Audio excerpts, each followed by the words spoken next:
কিভাবে বুঝবেন আল্লাহ পাক আপনার উপর নারাজ হয়েছেন? রব যখন কোনো বান্দার উপর নারাজ হন তখন ওই বান্দার রিজিক বন্ধ করে দেন না। রব বাতাসকে নির্দেশ দেন না ওই বান্দার নিঃশ্বাস যেন না ঢুকে। সূর্যকেও বলে না ওই বান্দাকে আলো না দিতে। রব সেই বান্দার যাবতীয় প্রয়োজন খুব ভালোভাবে পূরণ করেন। শুধুমাত্র একটা জিনিসই ওই বান্দার উপর থেকে তুলে নেন, সেটা হলো সেজদা করার তৌফিক। আর যখন বুঝবেন সেজদার তৌফিক আপনার উপর থেকে উঠে গেছে, তখনই বুঝবেন আল্লাহ পাক আপনার উপর নারাজ হয়েছেন। নাউজুবিল্লাহ।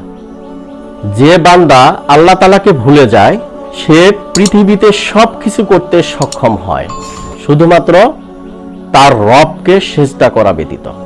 আর কিয়ামতের দিন সেই বান্দার হাসর হবে ফেরাউন, নমরুদ, আবু জেহেলের মতো বড় বড় নাফরমানদের সাথে। দিন শেষে সেই বিজয়ী যে 5 ওয়াক্ত ফরজ নামাজ আদায় করার পরে সুন্নত নফলও আদায় করার সুযোগ পাচ্ছে।